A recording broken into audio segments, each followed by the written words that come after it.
जय हिंद एवरीवन, कैसे हैं आप सब। आशा करता हूँ अच्छे होंगे और आप सबकी तैयारी अच्छी होगी। साथियों, आज है हमारी परसेंटेज की क्लास 4 और आज हम सवाल सॉल्व करेंगे। आय और व्यय पर आधारित सवाल कंसेप्ट सीखेंगे और उसके बाद उसके सवाल 10 से 12 सवाल सॉल्व करेंगे। तो देखिए, एग्जाम्पल उदाहरण में देता हूँ मैं। जैसे मान लीजिए कोई कोई पर्सन है, वो अपने 20% खर्च करता है। ठीक है, 20% खर्च करता है, अपनी आय का 20% जो है वो खर्च करता है। यानी ये क्या है, उसका एक्सपेंडिचर है। 20% वो अपनी आय का खर्च करता है। ठीक है, तो देखिए कोई भी पर्सन है, पहले उसकी इनकम होगी, यानी पहले कोई उसकी आय होगी, उसके बाद उसकी आय के बाद उसका एक्सपेंडिचर होगा, एक्सपेंडिचर के बाद वो सेविंग करेगा। यानी आय के बाद वो कुछ खर्च करेगा, कुछ खर्च करने के बाद वो अपनी बचत करेगा। तो पहले उसकी इनकम होगी, इनकम होगी, इनकम के बाद उसका एक्सपेंडिचर होगा, एक्सपेंडिचर यानी खर्च होगा। उसके बाद उसकी क्या होगी, सेविंग। ठीक है, खर्च करने के बाद क्या होगी, सेविंग। ठीक है, अब मान लीजिए उसने क्या 20% खर्च करा है। यानी हर पर्सन अपने आप में कितना कमाता है, 100% कमाता है। हर पर्सन अपने आप में कितना कमाता है, 100%। अब उसने इसमें से 20% खर्च कर दिया। ठीक है, तो कितना खर्च कर दिया, 20% खर्च किया। ठीक है, तो उसने बचत कितनी की, 80 की क्या की उसने बचत। अगर देखा जाए कि मतलब आय का कितने परसेंट बचत करता है, तो यहाँ से यहाँ तक सीधा दिख रहा है कितने परसेंट की बचत कर रहा है वो। यानी कितने परसेंट की बचत कर रहा है, 80% की क्या कर रहा है वो, बचत कर रहा है। ठीक है, तो इसी तरह से हम सवाल करेंगे। तो देखिए पहला सवाल आज का हमारा,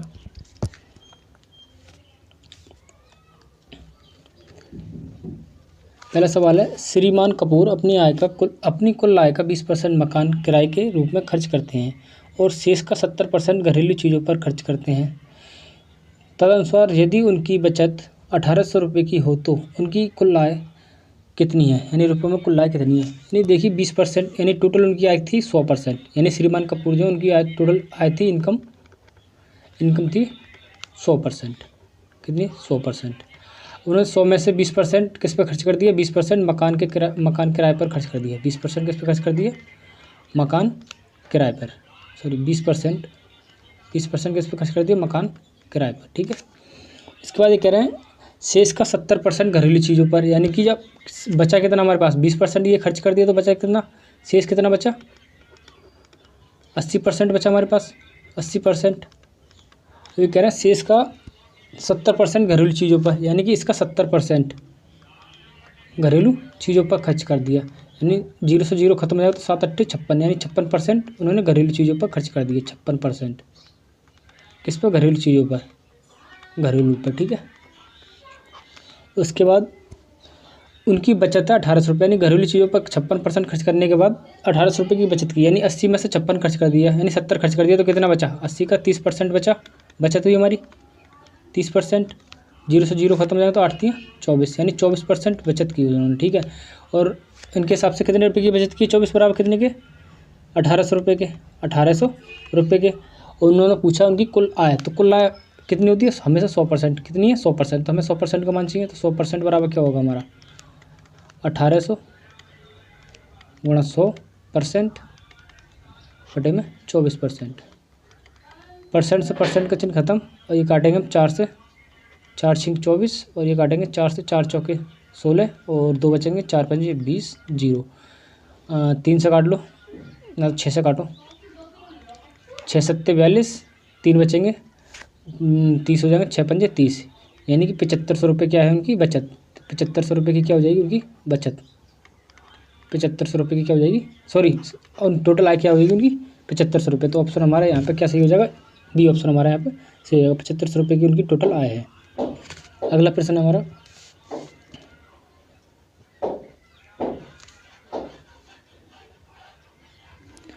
एक आदमी अपनी आय का 24% मकान के किराए पर तथा 62% अपने परिवार पर व्यय करता है तथा शेष आय की बचत करता है। यदि उसकी बचत 6300 रुपये है तो उसकी कुल आय क्या है।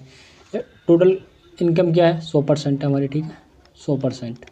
उसमें से 24% मकान किराए पर, 24% मकान के किराए पर प्लस 62% परिवार के व्यय पर खर्च करता है, 62% परिवार के व्यय पर खर्च करता है। ठीक है, तो टोटल कितना खर्च कर दिया उसने, 4 और 2 6, और 6 और 2 8, यानी टोटल 86% वो खर्च कर चुका है। यानी 100 में से 86 खर्च कर चुका है। तो बचा कितना हमारे पास, बचा कितना, 14%, 14% बचा, यानी 100 में से 86 खर्च कर दिया तो बचा कितना 14%। और बचत रुपये में कितनी दे रखी है हमारे पास 6300 रुपये, 6300 रुपये। तो हमें क्या चाहिए टोटल आय चाहिए उनकी, तो टोटल आय क्या है 100%, 100% की वैल्यू निकालेंगे हम, बराबर 100% बराबर 6300 गुणा में 100% बटे में 14%, परसेंट से परसेंट खत्म हो जाएगा, 7 से काटो, 7 दूनी 14, 7 नेम 63 और 2 से 90 को 900 काटेंगे तो ये कटेगा 450 बार, 450 और 2 जीरो। टोटल आय उनकी कितनी है 45,000। तो ऑप्शन बी हमारा यहाँ पे सही हो जाएगा, टोटल आय कितनी 45,000। अगला प्रश्न हमारा क्वेश्चन है हमारा, राम का व्यय और बचत 3 और 2 के अनुपात में है। उसकी आय में 10% की वृद्धि होती है और व्यय में भी 12% की वृद्धि हो जाती है। उसकी बचत में कितने परसेंट की वृद्धि होगी। ठीक है, तो राम है, उसका व्यय और बचत दे रखा है। ठीक है, व्यय और क्या दे रखा है हमारे पास बचत। तो एक तरफ आय लिखेंगे हम, आय व्यय और बचत। तो व्यय और बचत का अनुपात दे रखा है हमें 3:2, 3:2। अब 3 खर्च कर रहा है और 2 बचा रहा है, तो टोटल कमा कितना रहा है वो 5। कितना कमा रहा है 5। तो आय उसकी कितनी है 5 और व्यय कितना कर रहा है 3 और बचत कितनी कर रहा है 2 की। ठीक है, अब देखिए अब तक 5-3-2 के अनुपात में रेशियो दे रखा है हमें, तो मैं इसमें कैलकुलेशन में आसान करने के लिए मैं यहाँ पे अपनी तरफ से एक जीरो बढ़ा ले रहे हैं। ठीक है, क्योंकि संख्या दशमलव में नहीं जाएंगी, एक जीरो बढ़ा ले रहे हैं। ठीक है, हम अपनी तरफ से। अब कहना है आय में 10% की वृद्धि होती है, यानी 50 का 10% निकालेंगे हम, 50 का 10% की वृद्धि होगी 110, 50 का 10% निकालेंगे 110, तो 0 से 0 11 5 55, यानी कि 50 से आय कितनी होगी अब उसकी 55 हो गई। ठीक है, उसके बाद कह रहे हैं व्यय में 12% की वृद्धि होती है, यानी व्यय था पहले 30 था। ठीक है, 30 है, इसमें 12% की क्या होती है वृद्धि, गुणा में 100, 0 से 0 काटेंगे हम तो 12 3 36, यानी 3.6 की क्या हो जाएगी वृद्धि। तो ये हो जाएगा व्यय हमारा 33.6, 33.6। पहले 30 था, अब 33.6 हो गया। ठीक है, अब वो 55 कमा रहा है और 33.6 की बचत कर रहा है, तो कितने व्यय कर रहा है, तो कितने की बचत कर रहा है 55 में से 33.6 घटा देंगे हम, तो कितने की बचत कर रहा है वो, यानी 10 में से 6 जाएंगे 4 और 4 में से 3 जाएंगे तो 1 और 5 में से ही जाएंगे तो 2 और 1 के बाद दशमलव है, तो कितने की बचत कर रहा है 21.4 की, यानी पहले 20 की बचत कर रहा था, अब कितने की बचत कर रहा है 21.4 की बचत कर रहा है। तो कितने की बचत कर रहा है 1.4 की बचत कर रहा है, कितने पे 20 पे, गुणा 100, यहाँ से दशमलव हटाएंगे बटे में 0 आ जाएगा, 2 0 से 2 0 खत्म और 2 से काटेंगे 7 बार कटेगा, 2 7 14, यानी 7% की वृद्धि हुई उसकी बचत में। ठीक है, तो ऑप्शन ए हमारा क्या हो जाएगा यहाँ पे सही हो जाएगा, ऑप्शन ए हमारा सही हो जाएगा, 7% की वृद्धि। अगला प्रश्न है हमारा,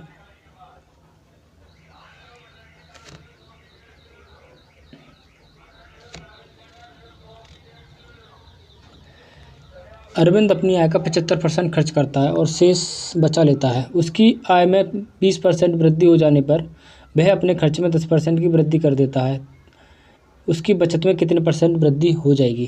देखिए अरविंद है, उसकी अपनी आय का 75% खर्च करता है। ठीक है, कितना 75% खर्च करता है, इनकम, एक्सपेंडिचर और सेविंग। ठीक है, ये इनकम एक्सपेंडिचर सेविंग का रेशियो निकालेंगे हम। ठीक है, यानी 75% खर्च करता है, 75% खर्च करता है तो अपने आप में कमाता कितना 100%, और 75% खर्च कर दिया तो बचत कितनी की 25%। ठीक है, 25% की बचत करता है।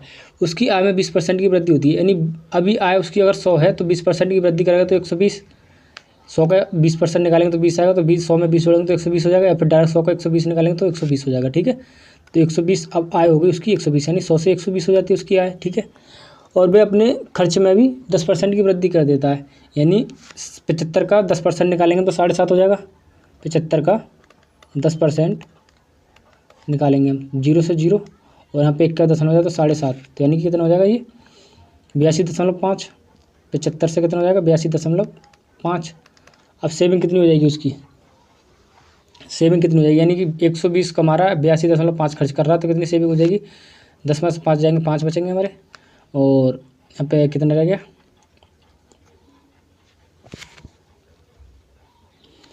5 बचेंगे, और यहाँ पे 9 में से 2 जाएंगे तो 7 और यहाँ पे और 11 में से 8 जाएंगे तो 3, 1 के बाद दशमलव है, यानी 37.5। यानी पहले अगर वो 25 की बचत कर रहा था तो अब कितने की बचत करेगा? 37.5 की। तो कितने की वृद्धि हुई यहाँ से यहाँ तक? 12.5 रुपये की वृद्धि हुई। कितने की? 12.5। कितने पे? 25 पे, गुणा में 100%। ठीक है, दशमलव हटाएंगे, नीचे 0 बढ़ेगा, 0 से 1 0 खत्म, और 25 पंजे 125, 5 बार कटेगा तो कितने परसेंट की वृद्धि हुई? 50% की वृद्धि हो गई उसकी बचत में। ठीक है, तो ऑप्शन नंबर यहाँ पे सी हमारा सही होगा। अगला प्रश्न हमारा, ए अपने मासिक वेतन का 20% बचाता है। यदि उसका मासिक व्यय 6,000 रुपये है तो उसकी मासिक बचत क्या है? ये इनकम, एक्सपेंडिचर और सेविंग। ठीक है, 20% बचत करता है, 20% बचत करता है। ठीक है, तो 80% खर्च करता होगा और 100% व्यय कमाता होगा। ठीक है, तो कह रहे हैं उसकी बचत मासिक व्यय 6,000 है, यानी मासिक व्यय कितना है? 6,000, यानी मंथली व्यय जो 6,000 है, यानी 80% की वैल्यू दे रखी है हमारे पास 6,000। ठीक है, तो ना पूछा है उसकी मासिक बचत क्या होगी? मासिक बचत, तो 20% का मान पूछा तो 20 का मान निकाल देंगे। 6,000 गुणा 20 बटे में 80, 20 से काटेंगे 20 चौक 80 और 4 से काटेंगे 15 बार, तो मासिक बचत कितनी होगी उसकी? 1,500 रुपये। तो ऑप्शन ए हमारा यहाँ पे सही होगा। ठीक है, अगला प्रश्न हमारा,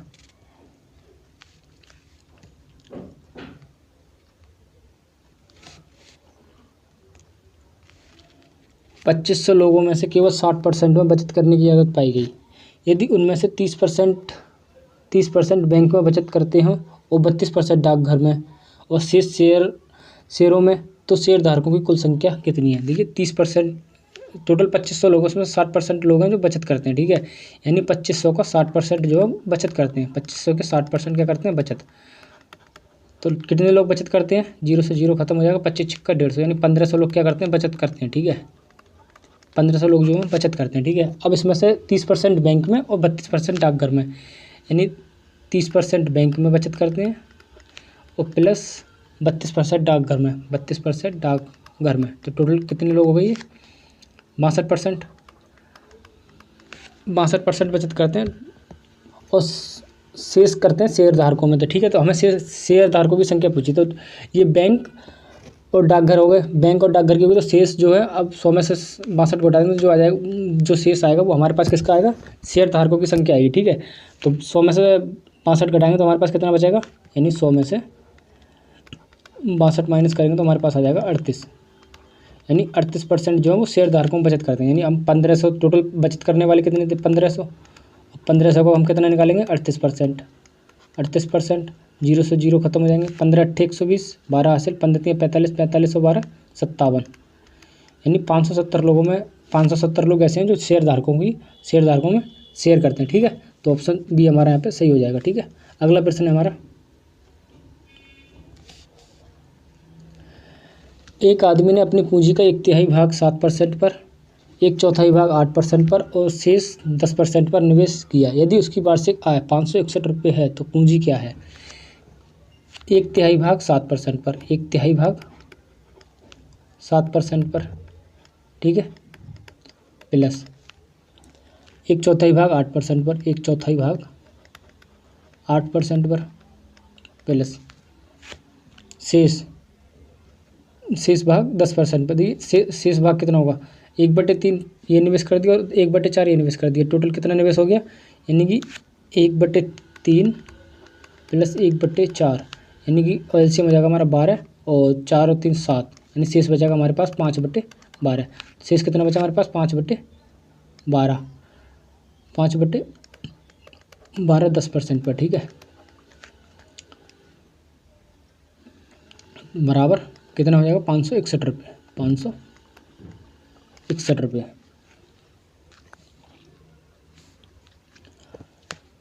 ये हो जाएगा हमारा 7/3% प्लस 4 से काटेंगे 4 दूनी 8, 2% प्लस 2 से कटेगा ये 6 बार और ये 2 से 5 बार,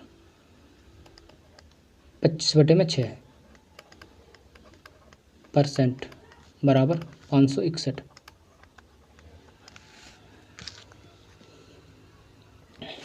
ये एलसीएम लेंगे हम तो एलसीएम आ जाएगा हमारे पास 6 एलसीएम हुआ 6, 3 दूनी 6 और 3 दूनी 6 तो 7 दूनी 14 प्लस 6 दूनी 12 प्लस 6 से भाग करेंगे 6 में एक बार लगे तो यहाँ पे 25 ऐसे आ जाएंगे। ठीक है, 25% बराबर 561।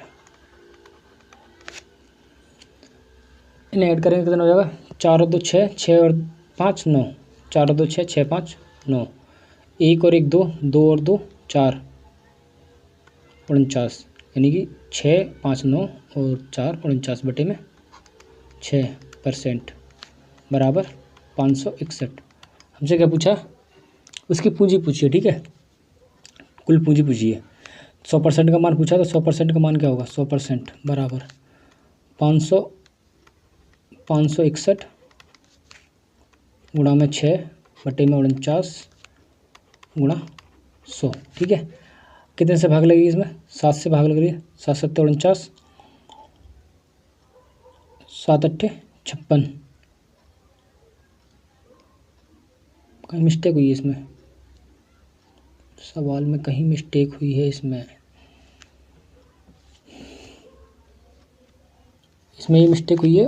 49 नहीं है यहाँ पे, 51 आएगा। जोड़ कर कितना आएगा, 51। जोड़ कर आएगा 51 हमारा।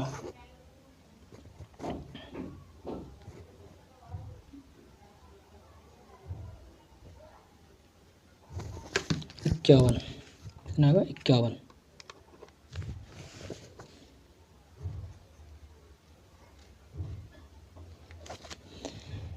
आएगा ये 51 और यहाँ पे 51। ये 17 3 51 और ये 17 3 51 और 17 3 51, 3 से काटेंगे हम। 3 दूनी 6 और 33 दूनी 66, 33 दूनी 66 और 2 जीरो 6600। तो टोटल पूंजी कितनी जाएगी उसकी, 6600 रुपये। ठीक है, अगला प्रश्न है हमारा।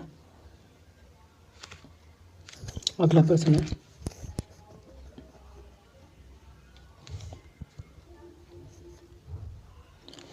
एक व्यक्ति अपनी आय की 75% राशि खर्च कर देता है, अंतर उसकी आय 20% बढ़ जाती है और वह खर्च में 15% वृद्धि कर देता है, तो अनुसार उसकी बचत में कितने प्रतिशत वृद्धि हो जाएगी। इनकम, एक्सपेंडिचर और सेविंग। ठीक है, 75% खर्च करता है, 75% खर्च करता है तो सेविंग करता हुआ 25% वो कमाता है 100%। ठीक है, उसकी आय में 20% वृद्धि हो जाती है, यानी 100 का 120 हो जाए, 100 का 20% निकालें तो 120 हो जाएगी। पहले 100 कमाता अब 120 कमाता है। ठीक है, अब खर्च में 15% की वृद्धि कर देता है, यानी पहले खर्च उसका 75 रुपये था, कितना था 75 रुपये, अब 15% की वृद्धि करता है तो 15% निकालेंगे इसका। ठीक है, 15 पंजे 75, 15 पंजे 75, 7 हासिल, 15 7 105, 105 और 7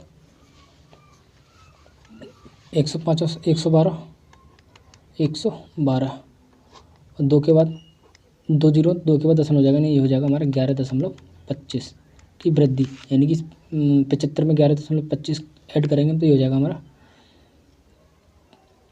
25 6 और 8, यानी 86.5 की। अब पहले सेविंग खर्च करता था 75, अब खर्च करेगा वो 86.25। ठीक है, तो हमें क्या पूछा, बचत में कितनी वृद्धि हो जाएगी, तो बचत पूछिए। देखिए 100 में से 25 जाएंगे तो 75 बचेगा यहाँ पे हमारा, 2 के बाद दशमलव लगाएंगे। ठीक है, अब 9 में से 6 जाएंगे तो 3, 9 में से 6 जाएंगे 3, 120 में से 86.25 घटा रहे हैं हम। ठीक है, 9 में से 6 जाएंगे 3 और यहाँ पे 11 में से 8 जाएंगे तो ये 3। ठीक है, 33.75, यानी कि पहले 25 की बचत करता था और अब 33 की बचत करता है। ठीक है, तो कितने की बचत कर रहा है, कितने ज़्यादा बचा रहा है, यानी 8.75 रुपये ज़्यादा बचा रहा है। कितने पर, 25 पर, गुणा 100। ये दशमलव के बाद 2 के बाद दशमलव तो 2 जीरो नीचे बढ़ेंगे ये, और जीरो से दोनों जीरो ख़त्म। 25 से काटेंगे, 5 से काट लो, 5 पंजे 25 और ये 5 से काटेंगे, 5 एकम 5, 3 बचेगा, 5 सत्ते 35 और 5 पंजे 25, फिर 5 से काटेंगे हम, 5 3 15 और 5 पंजे 25, यानी कि अब वृद्धि कितनी होगी, 35% की उसकी बचत में क्या हुई, वृद्धि। ऑप्शन नंबर सी हमारा यहाँ पे सही होगा। अगला प्रश्न है,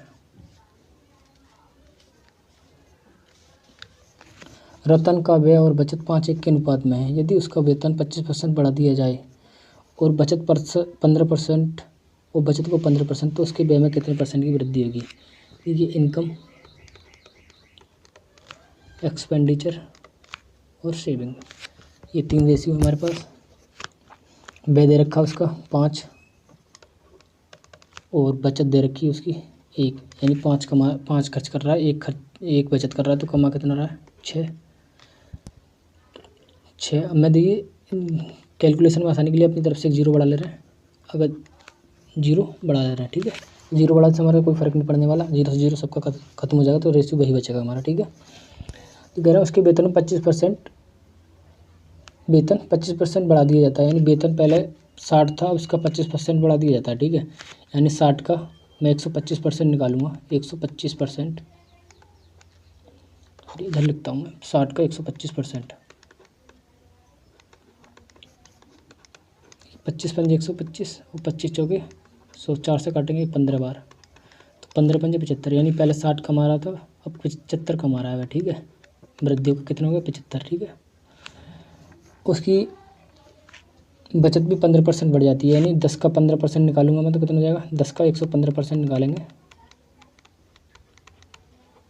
0 से 0, यानी 11.5, 11.5। तो अब उसकी सेविंग क्या हो जाएगी? 11.5। तो हमसे पूछा उसके व्यय में कितने परसेंट की वृद्धि हुई। देखिए 75 में से 11.5 घटाओ, 75 में से 11.5, देखिए 5, 10 में से 5 जाएंगे, 5 बचेंगे यहाँ पे, ठीक है। दशमलव एक के बाद दशमलव लगाएंगे। अब 4 में से 1 जाएगा तो 3, और 6 में से 1 जाएगा तो 5, तो उसकी बचत खर्च कितना बढ़ गया? यानी पहले 50 की बचत खर्च करता था, अब 53.5 खर्च कर रहा है, तो कितना बढ़ गया? 3.5, 3.5 कितने पर? 50 पर, गुणा 100, 1 के बाद दशमलव यहाँ पे 0 बढ़ जाएगा, 1, 2 0 से 2 0, और 5 से काटेंगे 7 बार कटेगा, 5 7 35, यानी कितनी की वृद्धि होगी उसके खर्च में? 7% की, 7%। व्यय में वृद्धि पूछी है तो कहीं मिस्टेक हुई है क्या? ये 6 बचेगा यहाँ पे, 63.5, 63.5, ये मिस्टेक हुई, 63.5। तो कितने की वृद्धि होगी? पहले 50 बचाता था, अब 63.5 की बचत कर रहा है, तो कितने? 13.5 की वृद्धि हो गई, 13.5 की वृद्धि, 13.5 की वृद्धि कितने पर? 50 पे, गुणा 100, दशमलव घटाएंगे, 0 बढ़ जाएगा, 1, 2 0 से 2 0 खत्म, 5 से काटेंगे, 5 दूनी 10, 3 बचा, 35, 5 7 35, तो कितने परसेंट की वृद्धि हुई? 27% की वृद्धि हो जाएगी। ऑप्शन डी हमारा सही होगा यहाँ पे, ऑप्शन डी। अगला प्रश्न हमारा, यदि किसी आदमी को अपनी पूंजी के 1/4 भाग पर 3% ब्याज मिलता है, 2/3 पर 5% और शेष पर 11%, तो उससे समग्र पूंजी पर मिलने वाला ब्याज प्रतिशत क्या है? देखिए पूंजी देखिए उसकी 1/4 और 1/4 और 2/3 पर इतना ब्याज मिल रहा है, 1/4 और 2/3। देखिए टोटल पूंजी में मान ले रहा हूँ 12 है हमारे पास, ठीक है। अब 12 का 1/4, 1/4, 4 3 12, 3 आ जाएगा। इस पर कितना मिल रहा है ब्याज मुझे? 3%, तो कितना ब्याज मिला? 3 3 9%, ठीक है।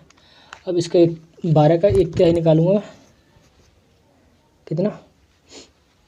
2/3, सॉरी, इसका 2/3 निकालेंगे हम, 12 का 2/3, तो 3 चौके 12 और 4 दूनी 8, 8। इस पर कितना ब्याज मिलेगा?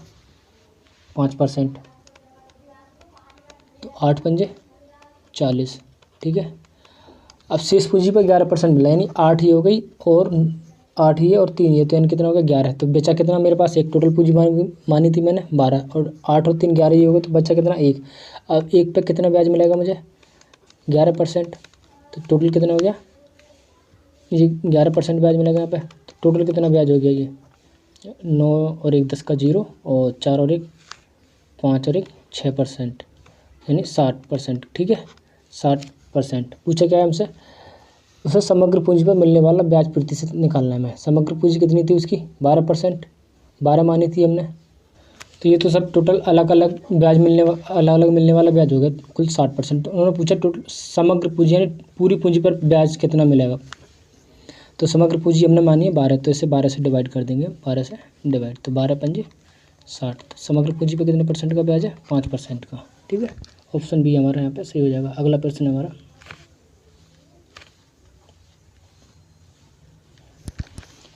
किशन अपने वेतन का 30% भोजन पर व्यय करता है और 3% धर्मार्थ ट्रस्ट में दान देता है।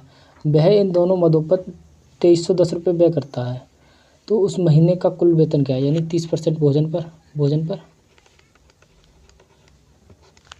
30% और धर्मार्थ ट्रस्ट में देता है 3%। ठीक है, टोटल दान करता है वह 33%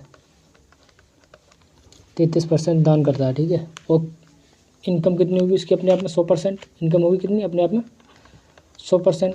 तो हमें ये दोनों मदों का व्यय दे रखा है 33% बराबर कितना दे रखा है हमारे पास 2310।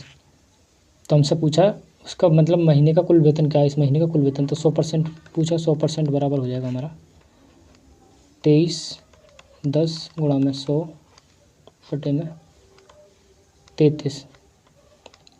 11 से कटेगा, 11 दूनी 22, 1 बचेगा, 11 एकम 11, 11 3 33, 3 से काटेंगे 7 बार यानी 7000 रुपये। तो उसका कुल वेतन कितना है 7000 रुपये। ऑप्शन नंबर डी यहाँ पर सही होगा हमारा। ठीक है, अगला प्रश्न हमारा,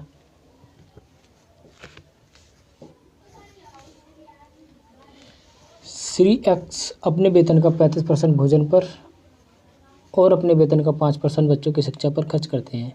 1 जनवरी 2011 में उसने इन दोनों मदों पर 17,600 रुपये खर्च किए। इस महीने में उसका वेतन क्या है।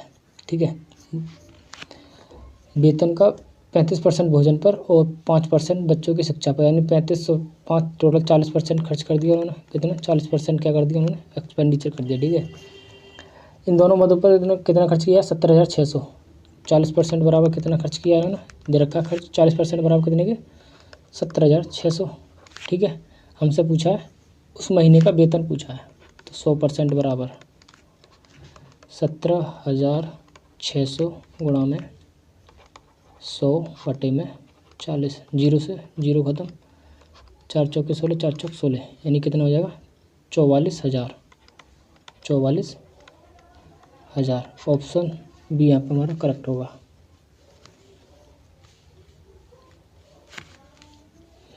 तो ये थी आज की क्लास, और आज का ये टाइप हमारा